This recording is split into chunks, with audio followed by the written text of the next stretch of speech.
Félicitations, joyeux anniversaire. Imana ihezagire ikimazi cyanyu. Haleluya. Ndabasaba rero twakira ijambo ry'Imana mu vyagurutse.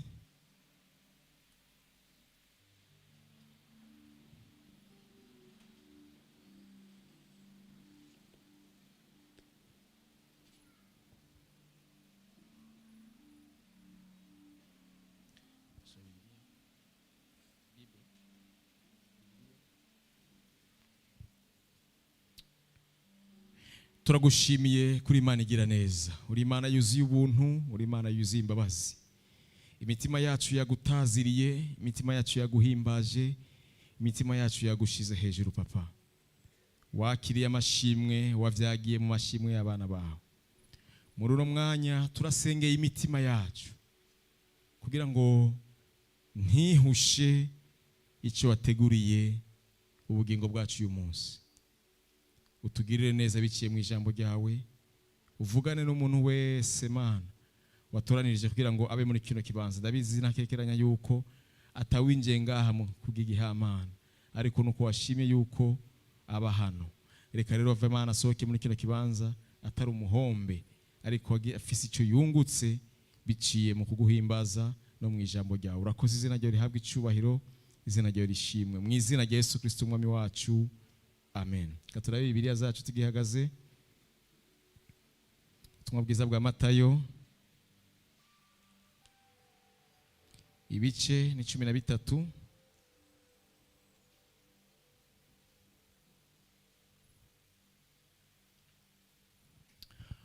Ubutumwa bwiza nkuko bwanditswe na Matayo ibice 13 umurongo wa 44. Ubutumwa bwiza bwa Matayo 13 umurongo wa 44 handitswe ngo ubwami bwo mu ijuru busa n'inzahabu zanyegejwe mu itongo, umuntu yazubutseko arazihisha, aragenda umunezero umutera gushora ivyo afise vyose, agura iryo tongo. Amen. Mariko igice c'10,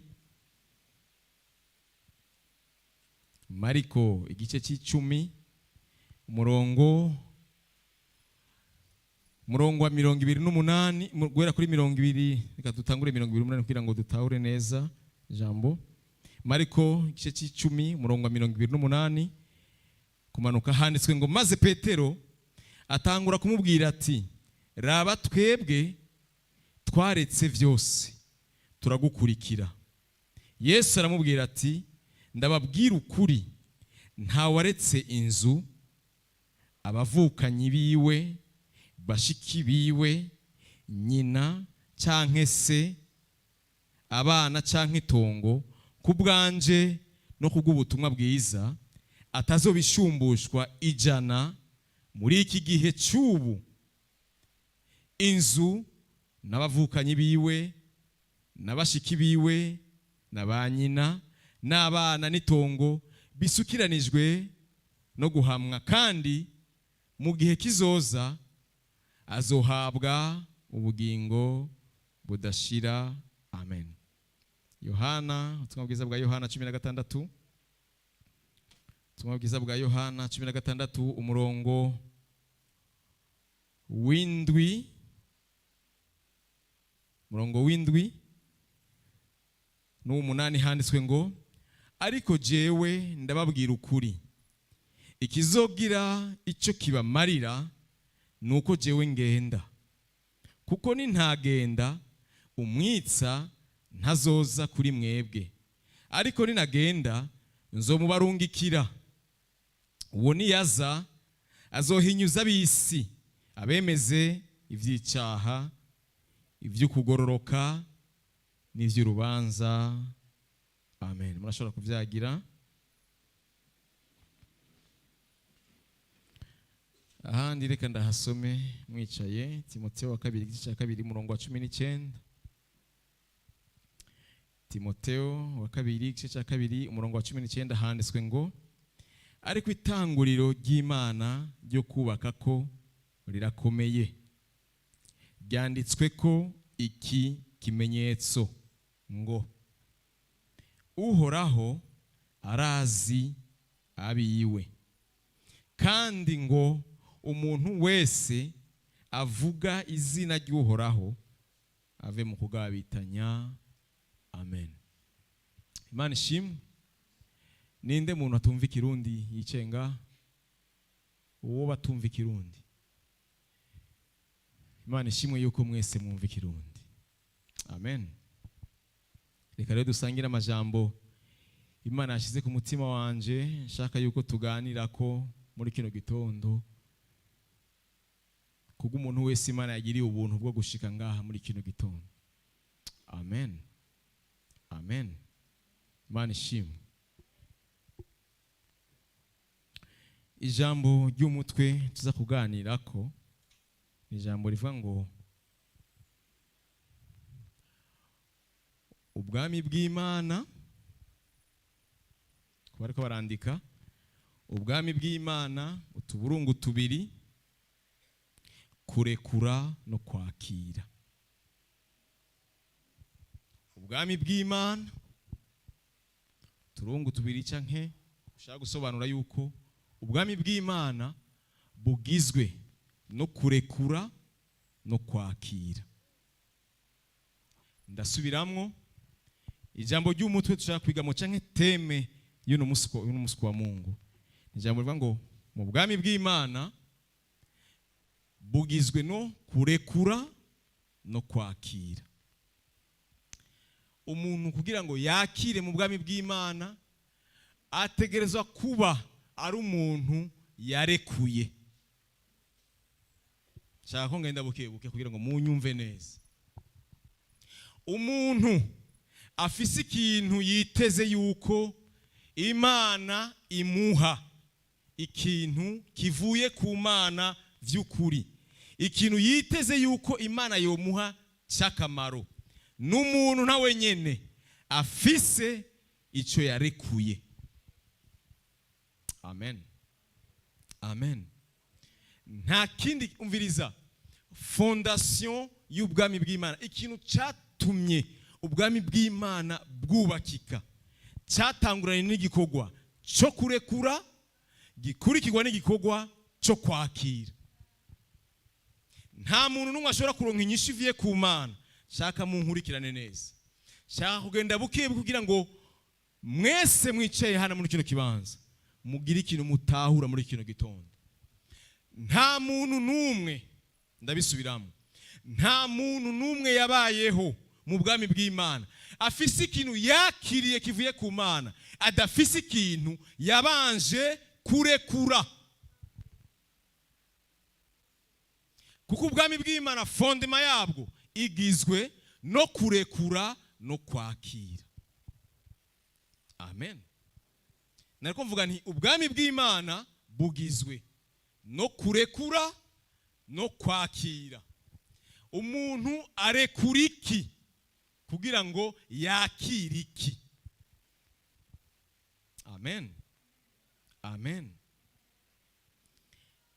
Kuva mu isezerano rya kera Imana yamye ishaka yuko abantu basubira kandi kwigarukako, basubira kuba abayo bayitirirwa.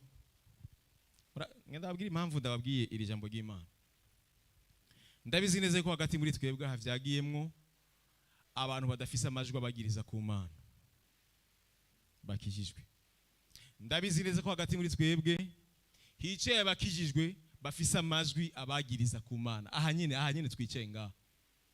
Hariho nabandi bari muri twebwe badakijijwe bafise irijwi kumari bagiriza kugira ngo bamenye Imana mu buzima bwabo.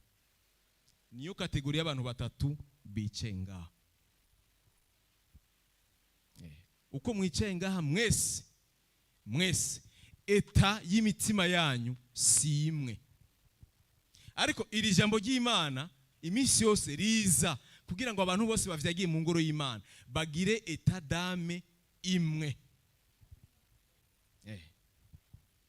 kuko ijambo ry'Imana ribanza kwanza gusanasana, rigasanura, hama rikazana inyishu y'umutima.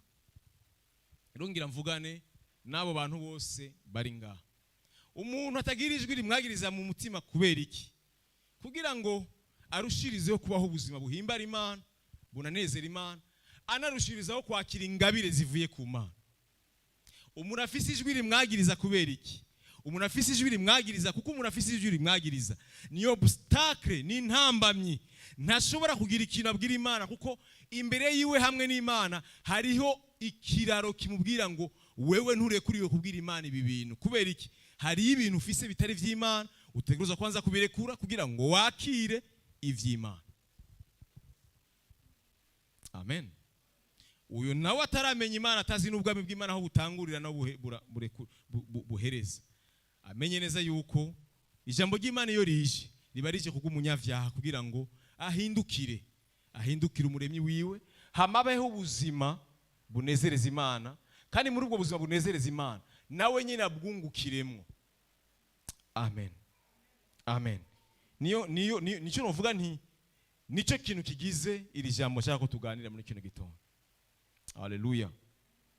Nariko ndavuga rero iki kintu, ndavuga nti kuva mu itanguriro Imana itangura kugirana amasezerano n'umwana w'umuntu, guhera umunsi Adamu na Eva batakaza.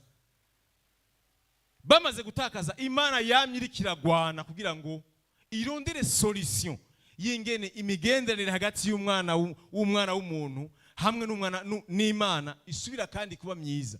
Hagati y'umuntu n'Imana ntihabeho intambamyi. Umwana w'umuntu ashikira Imana afise amahoro mu mutima, anezerewe. N'Imana yegera umwana w'umuntu inezerewe, yumva yukuguwe neza, ku buryo ngo bitamubera umwana w'umuntu intambamyi, ntaronke ingabire zose zivuye ku Mana. Nagomba ndakubwira ikintu kimwe. Imana ikintu camye kiraza ishinga nuko umwana w'umuntu abaho amerewe neza. Satani nawe yaza agatera mu mwana w'umuntu, akamuteramo ibindi bintu kugira ngo amwereke neza yuko ahubwo Imana nimufitiye umugambi mwiza. Satani akamuzanira igicapo cihuta kugira ngo abone ibintu vyihuta bitavuye ku Mana. Amen. Rero nimba mubona tuvyuka tukongera kandi bugaca bukira, bugaca bukira, dufise intambara imwe yonyene yo kubaho ubuzima buhimbara Imana gusa. Ndasubiramo, mu bwami bw'Imana bugizwe no kurekura no kwakira. Umuntu atafise ico yarekuye nta kintu na kimwe ashobora kwakira mu bwami bw'Imana. Imana rero irabiraba kugira ngo ikuronke wewe indonke jewe, itegerezwa kurekura kugira ngo yakire. Amen. Amen. Amen. Irekura umwana wayo kugira ngo imuhombe imubure. Kujya Bibiliya ivuga ngo iyo agatete kadapfuye ntigashobora guhunda impeke nyinshi. Iyo Imana iyo yagungira kuri Yesu wenyene ntiyari kundonka, ntiyari kukuronka. Ariko raba abana Imana yungutse igihe arekura Yesu Kristo akadupfira ku musaraba. Yatsiye yunguka abantu benshi. Amen. Rero ubwami bw'Imana butangurana n'igikorwa cyo kurekura no kwakira. Amen. Amen. Twasomye ahantu hatubwiye ngo ubwami bwo mu ijuru cyangwa ubwami bw'Imana busa n'umuntu yari karagendagenda. Muri uko kugendagenda kwiwe agwa ku nzahabu zanyegejwe. Mu nkurikirana ahantu uyo muntu yari mu rugendo ari karagendagenda, giturumbuka gusa agwa ku nzahabu zanyegejwe. Izo zahabu zanyegejwe amaze kuzibona, umunezero uramwice, yumva nezerewe. Amaze kunezerwa nawe nyene akora ikindi gikorwa cyo kugira gute, cyo kuzusubira kandi kuzinyegeza. Ahantu ndashaka ko mu ntegera, yazisanze zinyegeye. Amen. Mwumve uburemere bw'ubwami bw'Imana. Ubwami bw'Imana bugereranywa n'izahabu bariko baravuga. Bwari ubwami buri mwibanga, atamuntu ashobora kubuturumbuka aho giturumbuka ngo abubone, kiretse umuntu yagiriye ubuntu n'Imana niwe buturumbukako. Aha rero ni Yesu reka cyumugana abwira ngo ubwami bw'Imana si ikintu kizimbutse. Shaka ko munkurikirana. Ubwami bw'Imana si ikintu mukwiye kuza kwitwararika mwamaze kwanza guheza kwitwararika ibindi bintu byose. Ubwami bw'Imana buri share.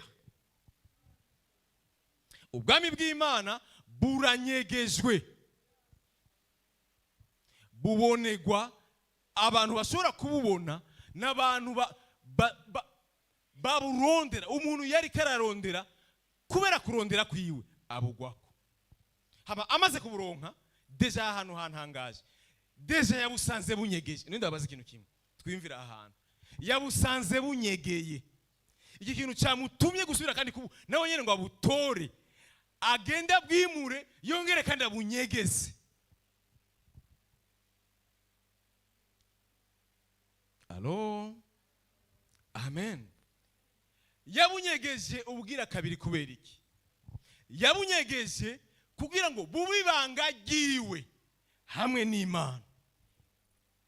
Hajya yasanguye kubusangaho, iyo yaburekera hajya n'uwundi yari kuza akabutora. Nagomba ndababwira ikintu kimwe mukwiye kumenya. Shaka ko muri kino gitondo unyumva neza. Ingene jewe ngendana ubwami bw'Imana, ingene jewe ngendana ubwami bw'Imana, siko wewe ugendana ubwami bw'Imana. Na wewe uko ugendana ubwami bw'Imana siko jewe ngendana ubwami bw'Imana. Ubwami bw'Imana buremereye n'igihe wabwubukako hamukabunyegeza. Mbariza mugenzi wawe, wabunyegeje hehe? Kuko uko bimeze kose warabunyegeje. Ubwami bw'Imana buri ahantu mu mitima yacu hadafa gushikwa n'umuntu uwariwe wese. Ntushobora kumbarira ngo nariko ndagenda uku ngo umugwaniza ngerageje gato ngo candagwa. Ubwo bwami ntibunyegejwe. Yari kuba bunyegejwe kure. Ntibafa kubushika muko nyene, ntibafa kubutoba uko nyene, ntibafa kubwanduza uko nyene. Kuko ubwami bw'Imana bw'umuntu wese ari ngaha arafise ahantu yabunyegeje. Nkurikirana neza. Kubera iki abusanze bunyegeje, amaze kuburonka arongera nawe nyene arabunyegeza ubwira kabiri. Kubera yavuga ati iki kintu Bibiliya yatubwiye ngo mwumva ahantu amaze kubunyegeza yaciye asubira muhira. Asubiye muhira afata ibintu vyose. Ndasubiramo, ubwami bw'Imana ntibuzimbutse. Nimba ubona ubufise bugendera muri wewe, si ubw'abantu bose. Ico kintu cyakujemwo kikakubuza gukora icyaha ntigifise abantu bose. Nagomba ndakubwira ngo no muri aba bicaye ngaha si bose bagifise. Iryo nibanga ryawe n'Imana. Nico gituma nagomba ndakumenyeshe, ndabivuga en general, uko wowe ucumura siko n'abandi bacumura.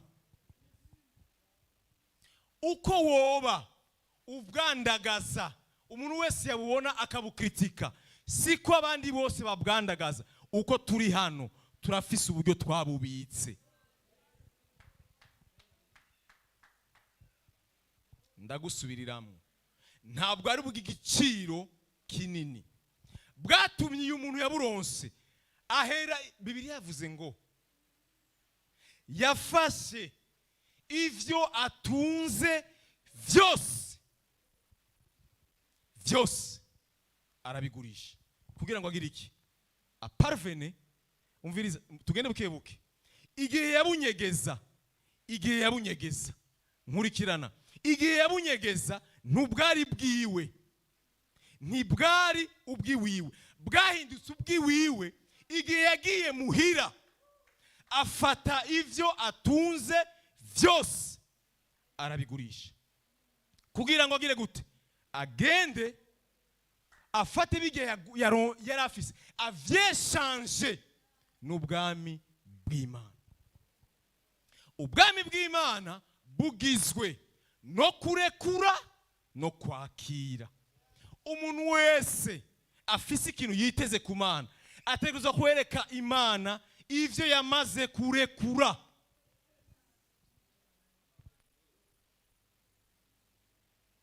Urafise liste, nyumviriza, urafise liste kwa kane batari nga kwa kane twateye ikidodo ku mitwaro n'ivyo abantu bakeneye ku Imana bishurira, kandi bwari uburyo prophetique.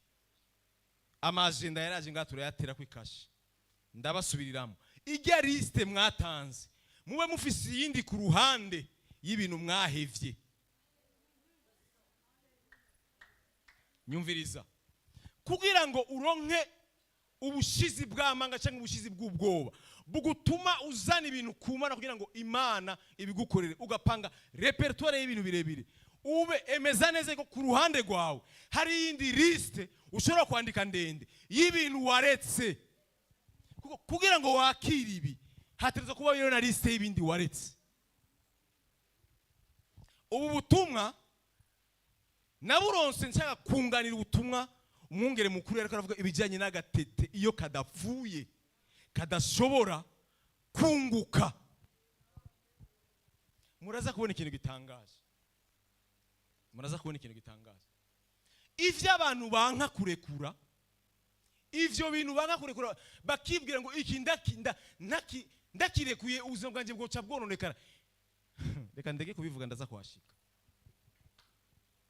Nkundira ndakubwire ngo ukaba mu buzima bw'iwawe, kuko ubwami bw'Imana hari ibintu bikwemeza neza yuko ubuhagazemo mu mutima wawe. Hari ikintu ubwami bw'Imana iyo wabwinjiyemo ukabwakira, iyo wabwubutseko ukabunyegeza, hamwe ugatanga ikiguzi cyabwo. Nagomba ndakubwira ngo abantu bose batanze ikiguzi cyo kwakira ubwami bw'Imana baranezerwa mu bwami bw'Imana. Bategerezwa kuza guhimbaza Imana banezerewe, badafise ibindi bintu bibabuza guhimbaza Imana. Nagomba ndabwira ijambo rimwe do passage ndiko ndagenda.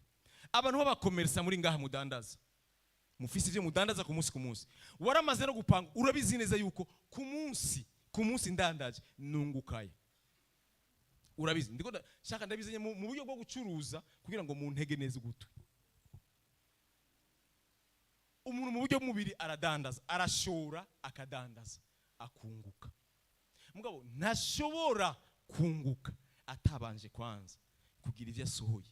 Kandi iyo aranguye, uramaze kubona nk'umudandaza iyo aranguye atamukiriya n'umwe araronka, arafise ikibazo kimwe yiyumvira, bya bindi narangura bizova bihera nunguke. Hari n'ugira ubwo akavuga ati basha inyungu nari nkeneye basi fume ndayibura ndonka amafaranga yanje naranguje. Umuntu wese afise ikintu yasohoye, umuntu we ndimvira iki kintu. None umuntu adafise ikintu yamaze kurekura ku bw'Imana yiyumvira gute ko Imana ifise ikintu nayo nyene yorekura?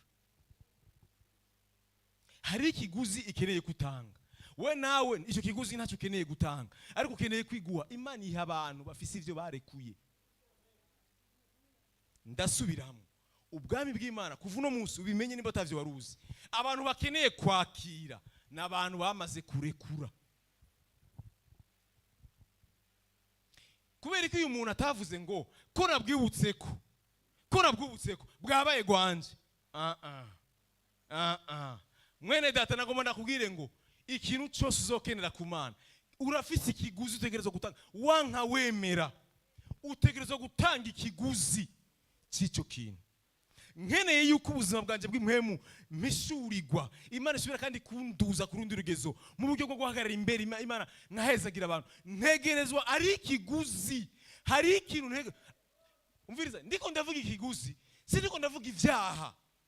Meme sinaho navyine birimwo ari navyo nanduruko y'ubutumwa, ariko ndiko ndashaka kubwira ngo ikintu domaine y'ikintu cyose wogenera ku Mana, hari ikintu utegerezwa gutakaza kugira ngo wakire kijya kintu.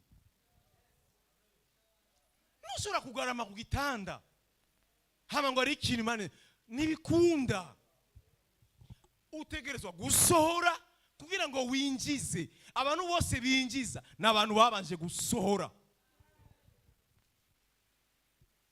Naringeza ahantu ni giki cyamutumye umuntu avuga ati wese murabibona yuko igihe yazinyegeza yatase yagiye muhira abizi neza ko zitari ziwiwe. Ahantu muratahura naho yari yazinyegeje kugira ngo uwundi ntazubuke ko nawe nyene ngo agende kugurisha ivyiwe. Nicyo kintu cyatumye yazinyegeza. Yazinyegeze kugira ngo agende. None ndababaza batubwiye ko hariyo nyene mwumvise nyenezo. Hariho umuntu mwumvise ngo yaracungereza ya zahabu. Nta muntu yarahari. Ntukeneye ko Imana igucunga kugira ngo ugire ivyo urekura. Ntukeneye ko umukozi w'Imana gukumiza kwijisha kugira ugire ivyo urekura. Nta muntu numukeneye yuko yamara ko arakuja inyuma ngo habeyo ijisho riguma ari gusiriveya ngo ko batambona rega nkora ivyaha ko bahari rega. Nta jisho ry'umuntu numukeneye. Uyu muntu yagiye ashora ibi vyatunze byose. Nta muntu yamubariye ngo ufate ibintu ufise ngo bidandaza. Nta numwe yamubariye.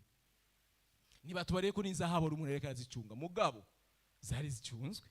Ico kintu cyamubwiye ngo agenda afata ivyatunze byose abishore. Yabibona yuko ntasho y'ivyo mfise ntabwo ari ziwanje zijya nzahabu.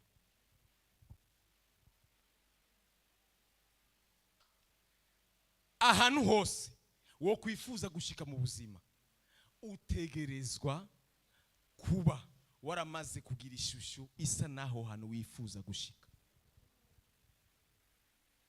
Domene zose z'ubuzima utegerezwa kugira ikintu koze gisa naho hantu wifuza gushika. Ntushobora gutarukira ahantu udasa naho. Ntibishoboka.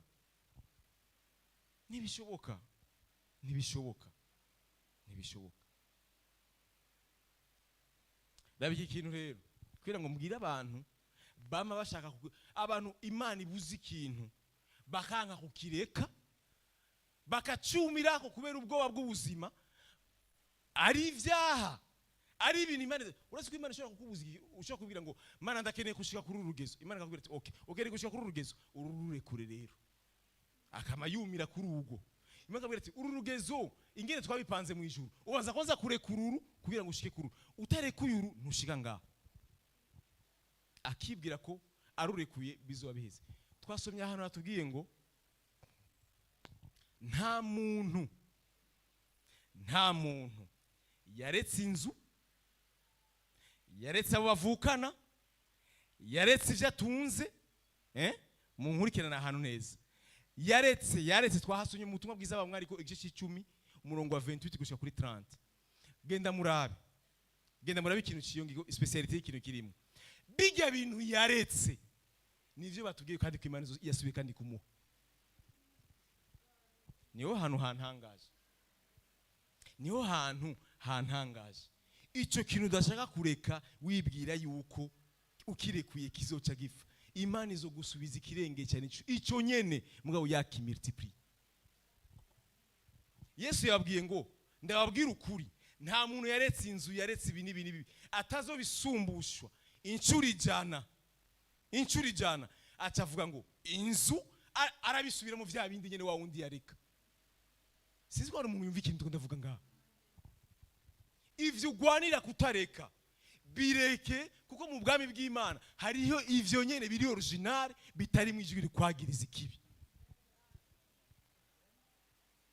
Urashobora kurondera amafaranga urukurerondera mu nzira itariyo. Yareke mu bwami bw'Imana hariyo amafaranga yanda hari nkayo nyene ariko aragucumuza agwijijwe incuri jana. Uruko wanka kurekura impulse yico kintu nyene ufise. Imana akubwira ati rekura ico kintu nyene ukeneye ndakikubwirize 100%. Mugabo umuntu yanse ntashaka kurekura.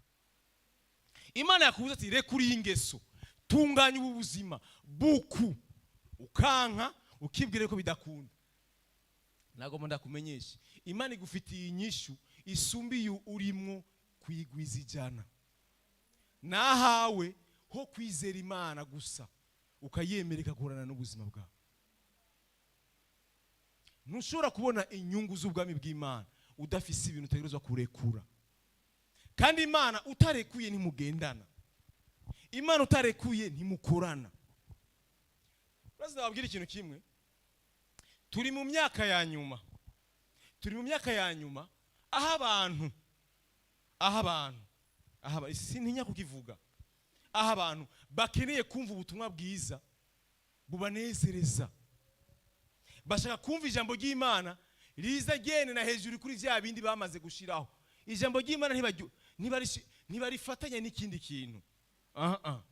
Ivyo ubwami bw'Imana ntibafatanya n'ikindi kintu. Habanza kwanza gusohoka, hama ubwami bw'Imana bukinjira. Ntushobora gufata ingeso mbi uce uyibatiza muri wewe, uyitira indi zina, hama uce uyenenako ngo ndasenga iminsi yose. Ewe uri kurihenda wewe wenyene, nta muntu n'umwe uri kurabesha. Urazi kera mu ishure iyo uzi ko utize, ubizi neza ko hari ikibazo giteguwe, ukabizi neza ko utize, hama mwakora ukumva abandi banyanyeshuri bose ko rasohoka, ukaja bakubwira ngo ikibazo cyari kigoye vraiment. Waja umvume ni wewe muntu wewe utize, ni wewe watangura kwambara inkomezi imbere y'abantu bose. Kuko wacha wibwira nimba cyaba nawe nyine cyabaraniye cyaba no nimba cyabaraniye kandi bize nuvuga ko iki kibazo vraiment kiranyubatse. Ndumva nuzuye ko ntagitoye n'abandi ntibagitoye. Oya, hari abagitoye mwene data. Hari abagitoye. Nta fenomene nabonye. Sha ndabwira abantu batakoze konkuru. Sinzi ko konkuru muri no myaka ihari ifise uburemere nka konkuru y'imyaka yiwacu. Konkuru nico kibazo cyo nyene nabona mu ishure. Mwaheza gusohoka mukiva hajya hanze haca baho correction direct.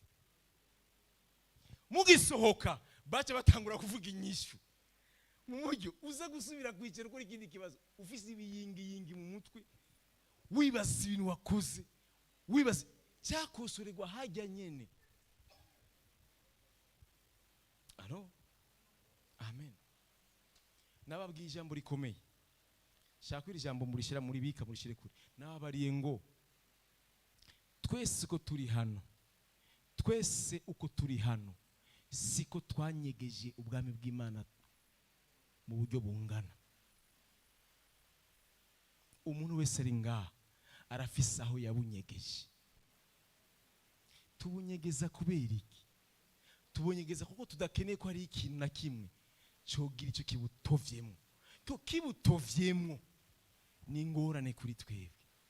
Bene data nagomba ndababwira ikintu kimwe. Hari abantu mwoba mugifise ibi vyiyumviro muracara abantu. Umuntu yiyumvira yuko ngo kugororoka ngo ni inyungu y'Imana, urihenda cyane. Umuntu yibwira ngo kuza gusenga ku munsi wa Mungu ngo ni inyungu y'ubwami bw'Imana, ngo ni inyungu y'ishengero rya Gravity, urihenda cyane. Umuntu yibwira ngo ntabonetse ngo hari ukuntu biza kuba. Umviriza utaje niwe utaje kudandaza kugira ngo wunguke. Abaje bose baje kugira ngo bunguke. Umviriza, Imana yatwegereye yitanze kugira ngo itwegere bitubere inyungu twebwe. Ntabwo ari inyungu y'Imana kutwegera. Muvyumve. Kuza guhimbaza Imana mu gitondo tuyitaze ntabwo ari inyungu y'Imana, ni inyungu yiwawe, ni inyungu yiwanje. Nta wundi muntu avyungukiramo atari wewe nanje. Amen. Amen. Amen. Abantu ubu barifyinisha. Kera iyo Yesu burya yarahinduye ibintu byinshi vraiment.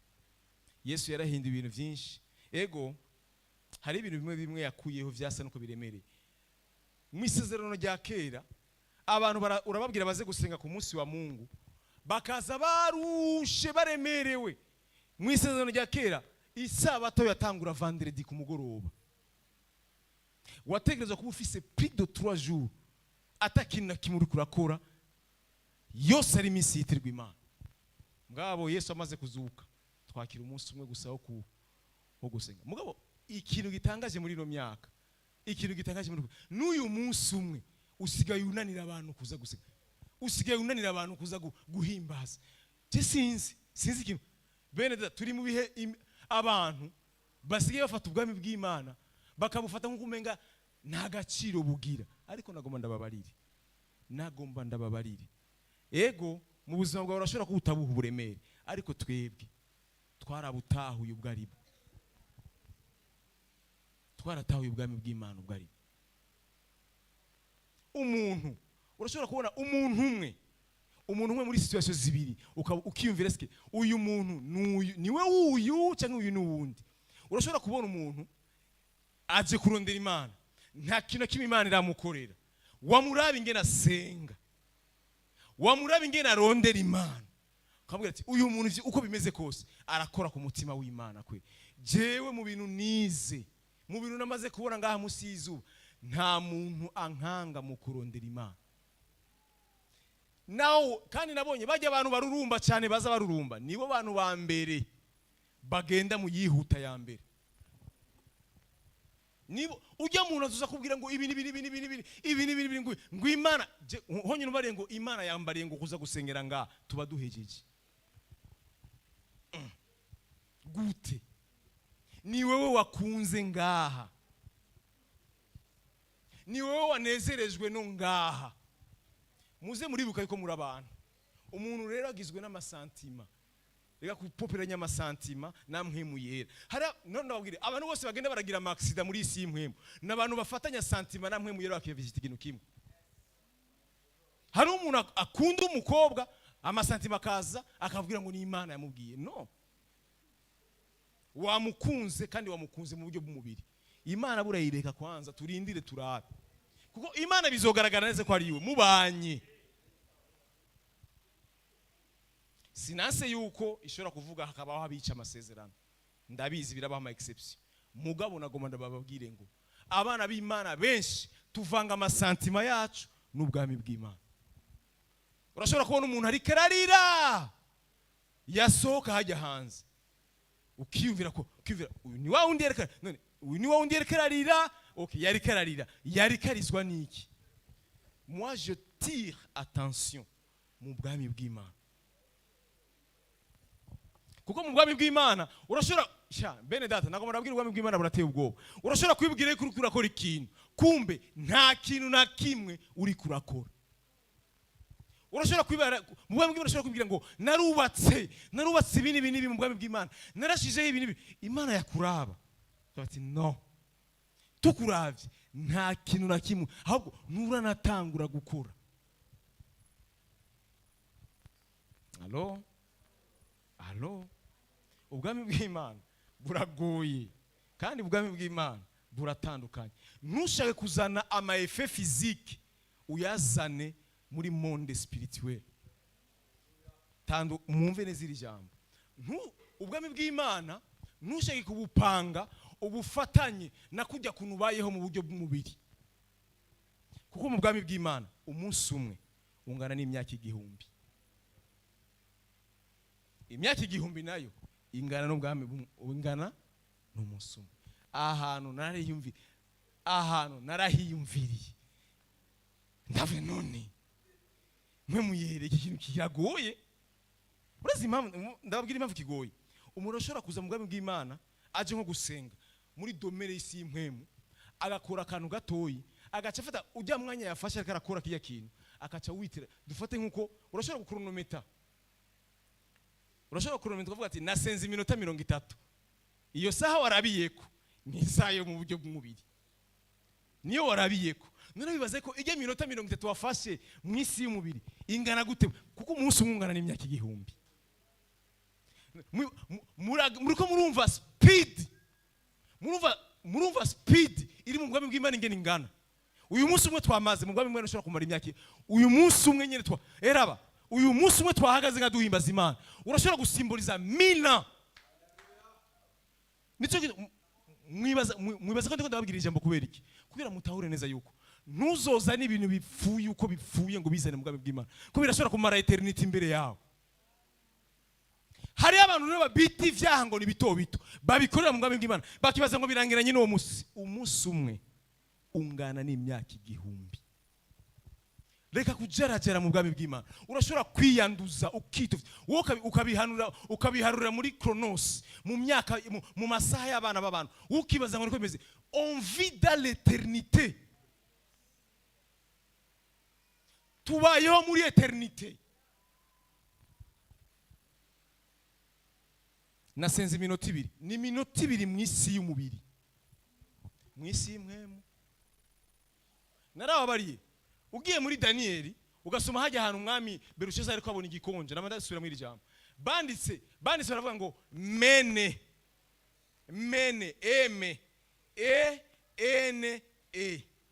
uko gwari ururimi rutamenyekana. Yandi majambo c'était le parler en langue. Kuko abantu batabizi uko mu ijuru ari urundi rurimi. Abantu mudashaka kuvuga mu rurimi rutamenyekana. Mu ijuru sinzi icyo muzovuga. Muzokominikana nande none. Turabibabwira mukibaza ngo kuvuga mu rurimi rutamenyekana ngo ni ikintu ngo kiza. No. N'ururimi rw'Ubwami. Benshi ururimi rutamenyekana bazi kuvuga gusa ni haleluya. Nugo ntibazi ko ururimi rutamenyekana. Genda muri Chine vuga haleluya baca bakwidentify. Aha nawe utazi ururimi rwabo vuga haleluya gusa. No genda kwisi yose. Meme na muri babandi uvuga ati aba bantu ntibazwi. Imbuto y'Imana regeze kujayo. Uvuze ngo haleluya bacamena kuri wewe. Hari ibintu ufatanye muri ivyintu vya Yesu Kristo umwami n'umukiza. Uvuze iryo jambo ryonyene gusa. Mu bwami hari ururimi. Raba rero nyene ivyo mu buryo bw'umuhemu bikomeye. Ushobora kwivira ngo nakoza akantu gatoyi. Wowe kita ngo ni gatoyi kumbe imbere y'Imana cyabaye ikintu kinini cyane wakoze kibabaza Imana. Nariko ndababwira ngo muri Daniel handitswe ngo mene. Bagiye kubisobanura. Babwiye umwami n'ikabide. Bamusobanurira ayo majambo babwiye ngo wapimwe. Bakugeje. Bagusuzumye. Basanze udakwiriye. Ivyo bintu byose byavugiwe muri mene. Mene gusa. Mene nivuga ngo wapimwe, wasuzumwe. Iyo minzane yose iri muri zigya ndome zine ryo mwisi y'imwe. Nawe wibwira ngo Imana yanje ngo utumura ncumurako ngo nutuntu duto imviriza. Nutuntu dutoyi imbere yawe muri uko kwibesha kwiwawe. Nagomba ndakubwira ikintu cyose Imana yokubuza menye ko ari kinini imbere yayo.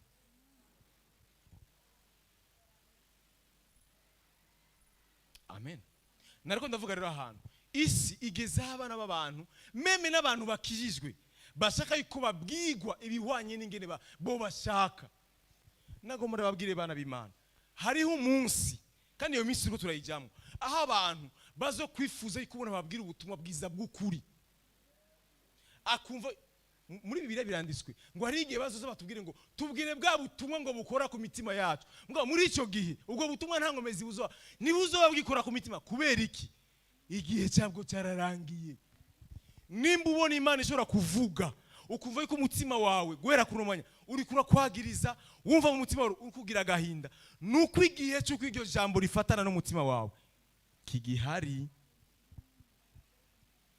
nuko ubwo buntu bwo kugirirwa neza Imana ikavuga ukumva ijwi rirakwagirije ubwo buntu ko bugihari. Amen. Umuntu arashobora kubaho ubuzima yamasenga iminsi yose yamaze imbere y'Imana iminsi yose mugabo arafise ibintu bafatanye yanse kurekura. Arafise ibintu avuye nuba ari abicenga avuye ngaha aje asubira kandi muri vya bindi nyine azineze ko bidahimbara Imana mugabo ava ngaha akabisubiramo. Imvireza ndakubwirira ijambo. Bibiliya yatubwiye ngo itanguriro ry'Imana ryo kubakako rirakomeye cyane. Fondation y'Imana yo gutangura kugendana nayo irakomeye cyane. Hamakuru yo fondation handitse ko ya majambo.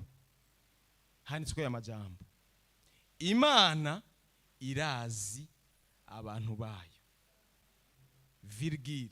Hama abandi bantu bose bo bavuga izina ry'Imana bamenye neza ko kuvuga izina ry'Imana batabifatanya no kugabitanya.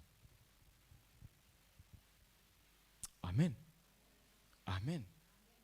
Amen.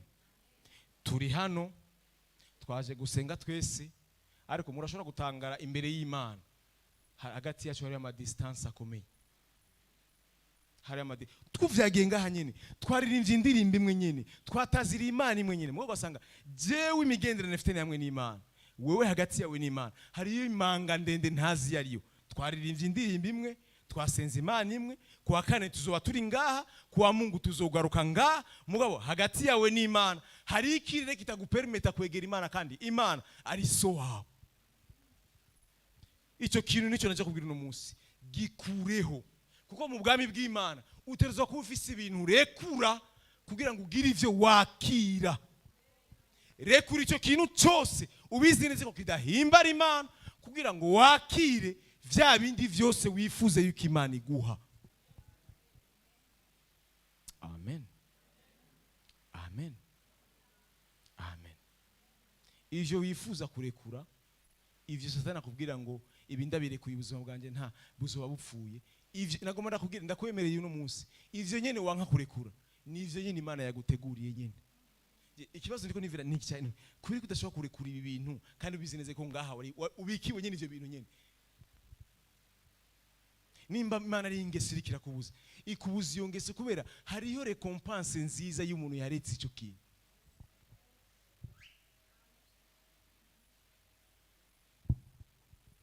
Umuntu wenyene no kwemera neza yuko yamaza agahimbaza Imana, agasenga Imana, afitana n'imigenderane n'Imana, ariko yama yisubiramwo, yama yisanga yasubiye muri vya bindi. Uwo muntu ndafise exception yo kwemera uwo muntu, ni umuntu wenyene nemera yuko aboshwe. Waundi ubwenge butakara akisanga ariko arabikora. Mugabo umuntu yumva neza yuko hari ikintu ijwi ryama ariko ramubwira imisi yose, rimwagiriza, rimubuza ikintu, hama kisanga yagisubiyemo. Uwo muntu ni umuntu adashaka gutanga ikiguzi gituma ashobora kurekura iki kintu kugira ngo yunguke iki. Uwo muntu rero afise ijwi yama ariko ramwagiriza ikibi bw'ibintu yama yisangamo, n'umuntu naje kubwira no munsi yuko ategerezwa kugira ivyo arekura kugira ngo agire ivyo yakira. Amen. Amen. Nagomba babwira ikintu kimwe, abakozi b'Imana, Imana yaraduteye iteka ryo guhagarara imbere y'ubwoko bw'Imana bivanye n'ico yadushizemo, kugira ngo tubwire ijambo ry'Imana rikogwe biciye mu ijambo ry'Imana, imitima hinduke, imitima ikogwe ko abantu bakire, abantu bahinduke. Ariko nagomba babwira ikintu kimwe mudakwiye kwirengagiza nk'abakristo, hagati yacu twebwe abakozi b'Imana n'Imana hari imanga ndende. Hagati yacu n'Imana hariyo distance, iyo distance idashobora kuvuga, nashobora kugufuka wewe ngo meme si ugendera muri ibi ngo ndavyemeye nk'umukozi w'Imana. Je naho no vyemera, hari uwundi nagomba nakubwira, naho umukozi w'Imana yo guhenda akabaza ingeso yawe, ntakubwiza ukuri ngo akubaka akubwire ngo ibi bintu wamukora ni bibi, ntabikubwira. Mugabo wowe muri wowe ukabizineze ko ibi namwe ko ndakora nukuri nibi. Mugabo urafita n'imige shagenda atinya umukristo afita n'imigendere n'umukozi w'Imana miremire. Uyo mukristo arafise risk yo gupfa nabi, kuko wewe waramaze kwegera ahantu adakwiye kugwegera, urahamenyera. Urazi yumenyeranye n'umukozi w'Imana, ucubona umenga nivyo ukora vyose kubera n'umugenzi wawe biri kuvera. Mwene data, hagati y'umukozi w'Imana n'Imana yamutumye hari ikirere kirekire, naho noza ukanezereza, ukamfukafuka, ukambwira ibintu ntakunezererwa. Bana uri mukuru wanje, uri mutoyi wanje, nkumva ko nezerewe, ya masantima nako ndavuga yo mu buryo bw'umubiri akisuka hagati yanje n'Imana hari urundi rubanza. Hagati y'umukozi w'Imana n'Imana hari yindi tribunale, naho nonezerwa canke ugakora ibintu jewe simenye, Imana ntimishuriye ko ivyo wakoze ari bibi, ukazana ikimazi kizokobra.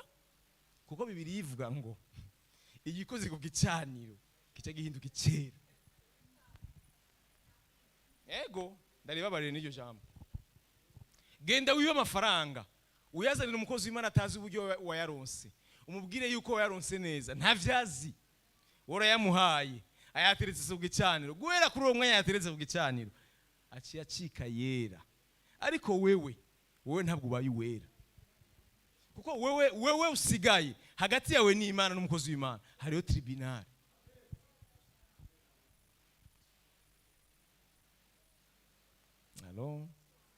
Alo rero ndasubiramo mu ijwi ryohereje. Urafise ivyo ukeneye kwakira. Nimba ufise ivyo ukeneye kwakira, urafise n'ivyo ukeneye kurekura. Nimba hari ivyo ukeneye kwakira, emeza neza yuko hariyo n'ibindi ushaka kurekura. Rero kugira ngo wakire neza, banza kwanza urekure neza. Nta yindi message nabazanye muri kino gitondo. Umuntu wese mu mutima wiwe, ndabitangaje, umuntu wese mu mutima wiwe yumva yuko yifuza kugira ikintu yakira ku Mana, niyemeze neza yuko afise na liste yindi y'ivyo amaze kurekura.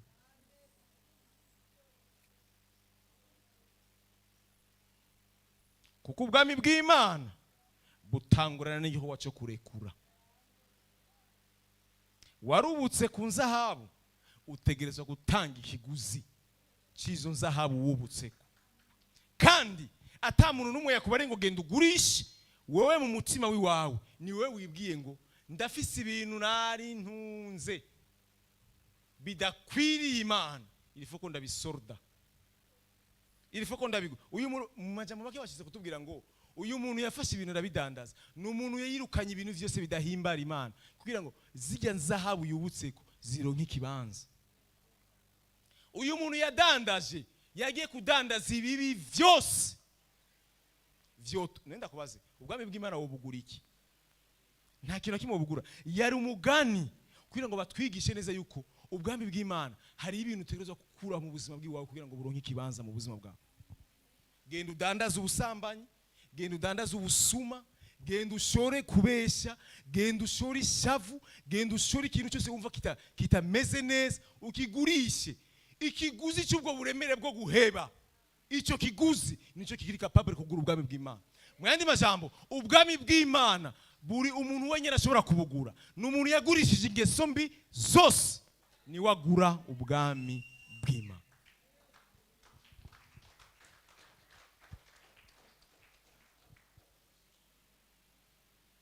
Ikintu cyonyine kigura ubwami bw'Imana ni ingeso mbi tureka. Nizo pri igura ubwami bw'Imana mu buzima bwacu. Ntibugurwa no kuza gusenga iminsi yose, ntibugurwa no kuza kwitabira amakirite iminsi yose, ntibugurwa no kuzinanye n'abakozi b'Imana bagusengera, ntibugurwa kubera wagiye mu misozi myinshi yo gusengeramo. Bugurwa n'ingeso mbi ukuraho ukazana ubwami bw'Imana bukiye. Gukuraho kwirukana ibintu byose bibi mu mitima yacu no mu buzima bwacu bwa misi yose, nivyo vyenyene biri capable kumanura ubwami bw'Imana bukaza. Naye handi ntimubishire mu mafaranga, nta mafaranga ufise yo kugura ubwami bw'Imana. Nayo sina umviriza, nimba wari wumvise nabi, sivyo nashize kuvuga. Nashize kuvuga yuko umuntu agurisha ingeso mbi. Ingeso mbi zonyene nico kiguzi gishobora kugura ubwami bw'Imana. Ko dandaza ugakuraho kugira ngo wunguke. Amen. Amen. Itanguriro ry'Imana ryo kubakako rirakomeye cyane. Nagomba ndababwira, reka kwihenda, Imana iraza abantu bayo. Ntiwihende, ntiwitiranye ibintu, ntufatanye ibintu bitari byo. Menye emeza neza, nagomba ndakubwira, Imana irazi abantu bayo. Reka mpebuza abantu bamwe badashobora kuba bafise inyigisho zidakwiye neza, ndababwira ikintu kimwe. Uburyo Imana ikoze, uburyo Imana ikoze, munkurikirane, uburyo Imana ikoze, ikozwe yuko ahiri atacaha gishikayo. Kujya mu bizineze ko smako idashobora gufata plastiki, niko n'icyaha kidashobora kwegera Imana iri. hariyo option iri active hagati y'Imana n'icyaha yuko umuntu afise ibyaha yegereye Imana acapfa. Niko biri active. Kandi Imana ntishobora kubihindura kuko ibihinduye nikizoba cyitwa Imana kuko Imana yitwa Imana kubera itivuguruza. Ndagasubiramo buke mu ijwi ryumvereze kugira ngo nyumvirize neza. Mu bintu bitumye Imana yitwa Imana nuko idashobora kwivuguruzwa mu gihe wowe urimo cy'ubuntu wumva ijambo ry'Imana ukahanurwa ukabwirwa amajambo yose kugira ngo utunganye imbere y'Imana. Reka kwanza nsobanure n'iri jambo ubuntu. Reka kwitiranya ubuntu. Wowe uri kuranyumviriza muri uno mwanya. Wowe si ubuntu. Siniko navuga ubuntu. Wewe uri kurumva. Ubuntu n'umuntu nosohoka hajya atanyumvise. Munyumvirize. Reka kwitiranya ibintu ngo hari abantu bazi ko tuzoja mu ijuru kubera ubuntu. Ntituzoja mu ijuru kubera ubuntu. Bivemwo. Twebwe twaramaze kubibwirwa turazi principes z'ubwami. Abantu bazoja mu ijuru kubera ubuntu. Bajya abantu bavuka bum bagaja bapfa. Bajya abantu imbuto y'Imana itagiyemo n'umunsi numwe. Kuko umuntu imbuto y'Imana itagiyemo n'umunsi numwe ndamutahura. Ntafise ikibazo mu bwami bw'Imana, ntafise n'ikibazo kwa Satani. Munyumvirize. Umuntu afise imbuto y'Imana. Umuntu afise imbuto y'Imana yarayimize. Yarabizi. Umaze kumenya ukuri. Mweshera mwene data. Umaze kumenya ukuri ugasoma ijambo ry'Imana nk'abantu mwanyumvise uno munsi. Nk'abantu muri ko muranyumva mwumvise. Mwumvise. Ubuntu bukora ku muntu atumvise ibintu ndiko ndavuga.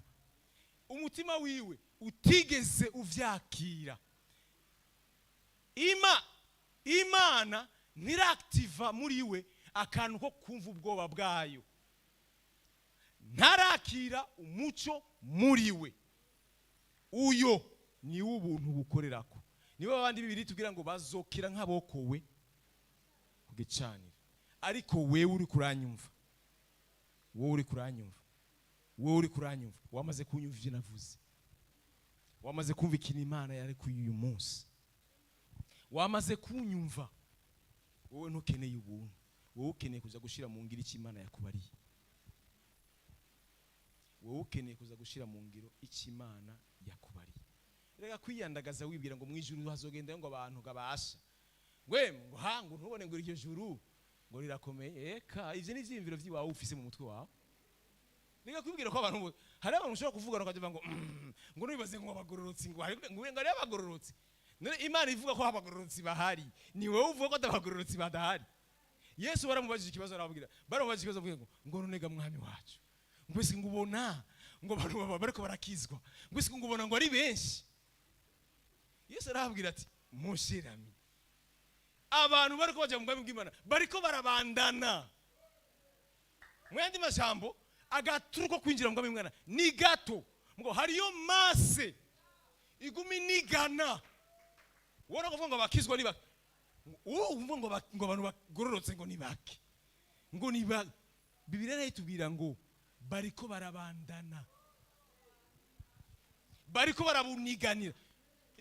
Okay, nibukene ko ndagutahuza neza fata helicopter wishiremo amafaranga. Hamurekurira amafaranga amanuke kwisi. Meme a 1 kilometre uvuye ngaha cha hotel. Hamuraba abantu ngene baza kurajya amafaranga. Kugira ngo ndagutahuza ijambo kubandana. Abantu bariko bagenda batahura ubwami bw'Imana ni benshi. Reka kwihenda. Satana kubohera mu vyaha akubohera mu ngeso zitahinduka iminsi yose wibwira ngo turi benshi ngo rengo Imana ngo zitwara mu muriro ngo kera twara tubibaza ibibazo ngo rengo Imana zitwara mu muriro ngo turi benshi ninde yakubariye ko muri benshi mbe ndasubiyemo benshi imbere y'Imana bangana gute ni benshi imbere yawe mu vyimviro vyawe no kurabisha mu buryo bw'umubiri ni benshi mu vyimviro vyawe ngo nukuri ngo bajya abantu bose batarakizwa none ngo ushaka kubera ngo Imana ngo izobaheba. Ndakubwira amakuru yabamaze gufa kuva mu isezerano rya kera ngene bangana. Niri muri ivyo Imana iri mu kibazo cy'abantu bayumvira point. Yesu mu butumwa bwiza bwa Yohana 15 yavuze ngo nimwaba munkunda mushitse ivyagezwe ndabagera. ntimushobora kuba mumpamagara mudatunganye mudashira mu ngirije je ndababarira ku munsi ku munsi. Mu yandi majambo ahantu hamwe honyene haguhuza hamwe n'Imana n'ingeso zawe nziza. Izo ngeso zawe nziza rero reka mvugira ijambo bamwe murizi muri context imwe. Reka darezane mu yindi context yo kugororoka rero. Benshi muzi yuko ukwizera kutagira ibikorwa ko bagupfuye ari muri cadre yo kuja gushira mu ngiro nkeneye kudandaza. Okay, narifise agatahe kanyuma ndakarekurriremwo kwereje mu Imana ngo ukwizera kudafise ibikorwa ko bagupfuye. Nderekanye Imana ko ufise ibikorwa. Si ivyo vyonyene. Nimba wizeye ko Yesu Kristo ari umwami n'umukiza w'ubuzima bwawe, ibikorwa vyawe bitezwa kuba ari ibikorwa bigororotse imbere yayo. Mu yandi majambo umuntu yibwira akora yizera kwizera nko kuza ni nkamwe twese amazi tuvuga ngo Imana turayitinya, Imana turabizireze ko Imana yaremye ijuru n'isi, Imana irahambaye. Uko nukwizera ibikorwa navyo, ibikorwa vy'ivyo wewe wizereye biri he? Ibikorwa bishigikirwa uko kuntu wowe uvuga kuzimana ko Imana bayizi barangwa n'ubugororotsi. Hari igikorwa cyo kugororoka Imana ikeneye. Amen.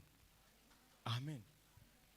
Numva shaka kubwira abantu baba bafise amajambo yo kwiremesha, yo kwiyubaka ngo je umunebwe n'Imana irabizi ntavyizi, ngo jewe ngo Imana irabizi ko mfise intege nke ntazizi. Kandi awibaza ngo ndiko ndakubesha ntavyizi. Yo ibizi neza yuko ibi swat agakiza ufise na kavre cyangwa agakiza ufise siko nivyo. Kuko umuntu wese afise agakiza kavre ku munsi agenda yunguka inkomezi, kandi uwo muntu agatanga ikiguzi cy'uko Imana imukora kagenda imuhindura ku munsi. Rero nimba uri hano udashaka gutanga ikiguzi kugira ngo Imana iguhindure, reka kwiremesha. Ntituri mu rugendo rumwe. Aha mwotangara muratubona turi ngaha turiko turagenda mugabo ntituri mu rugendo rumwe twese.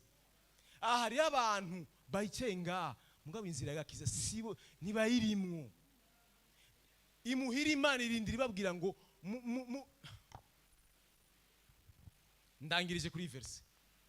Yesu yabwiye abigisha birabwira ngo nagomba ndababwira mwebwe muguma murira muguma mubwira ngo ntugende ngo ntuve hano mwami ngo tumaranye imyaka 3 tugendana nawe ngo nukuri ngo uvuye ngaha ngo twogira ibibazo ngo nukuri ngo uvuye ngaha ngo mwami ngo hoba ingorane. Yesu arababwira ngo ngira ndababwira ukuri nukuri kugira ngo mwunguke irifo ko ngenda.